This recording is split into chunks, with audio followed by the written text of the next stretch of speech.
La foi a introduit Abraham dans une unité avec l'intention divine. Il y avait une attention souveraine dans le cœur et la pensée de Dieu quand il apparut à Abraham, à Our, en Chaldée. Toutes les activités de Dieu avec Abraham avaient en vue cette intention. Quelle était-elle? L'intention divine était une descendance céleste en union avec le Fils de Dieu. Voulez-vous donc vous référer à un ou deux passages? Lisez s'il vous plaît Galates chapitre 3 versets 7 et 16 à 29.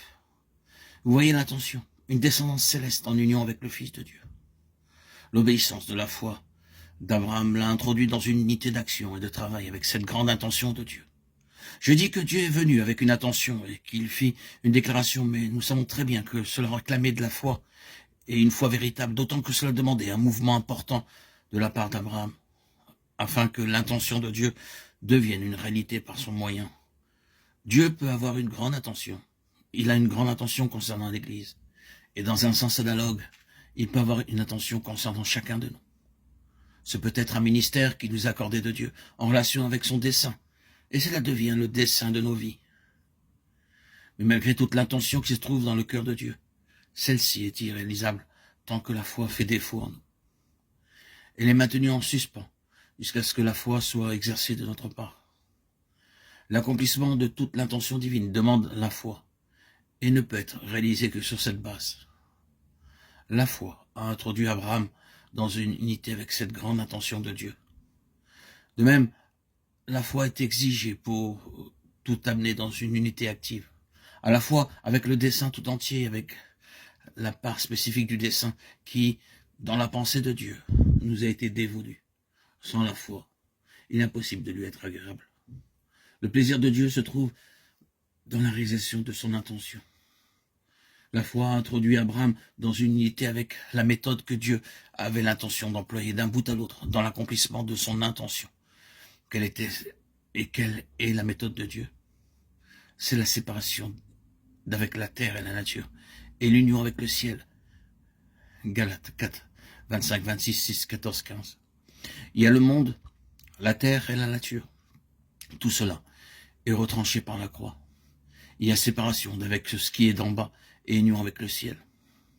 Nous connaissons suffisamment la vie d'Abraham pour savoir à quel point Dieu a scrupuleusement suivi cette méthode avec lui. Va-t'en de ton pays, de ta patrie et de la maison de ton père. Mais il s'agissait seulement du début de son exode. Le principe fut appliqué entièrement jusqu'à la fin. Sortir de plus en plus, sortir de ce qui est terrestre, sortir de ce qui était de ce monde, sortir de lui-même, de sa pensée propre, de son propre jugement, de son jeu. Et puis, une union avec le ciel grandissante qui va s'approfondissant. C'est là la méthode de Dieu pour réaliser son intention. Or, s'il est une chose plus qu'aucune autre qui caractérise vraiment l'Église en tant que corps de Christ, c'est celle-ci. D'une part, elle est hors du monde des choses terrestres et du naturel, et d'autre part, elle est en union avec le ciel, elle est céleste. La foi a introduit Abraham en unité avec la méthode de Dieu. Et il est parfaitement évident qu'à moins qu'il n'y ait la foi, nous ne parviendrons pas à cette base.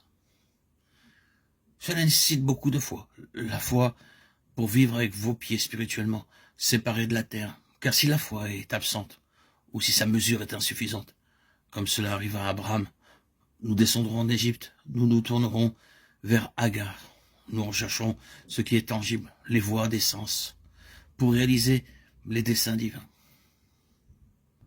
Nous ferons le choix des ressources terrestres. Tel est donc le chemin de la foi, le chemin du dessein éternel. Ces deux choses sont inséparables. Dans les Éphésiens sont étroitement associés le dessein éternel et la position céleste de l'Église. Paul joint les mains à celles d'Abraham sur cette base-là. Et tous les deux sont liés au Christ céleste, hors de ce monde et dans les cieux. Cela est suffisant en ce qui concerne ce point, pour le temps présent. Mais vous pouvez voir Galates 2:20 dans tout ceci. J'ai été crucifié, j'ai été placé hors de moi-même et hors du monde. Si je vis, ce n'est plus moi, c'est Christ qui vit en moi. Tout ce que je vis ici dans la chair, je le vis par la foi au Fils de Dieu. Ma vie est au ciel. Elle est hors de tout ce qui est ici.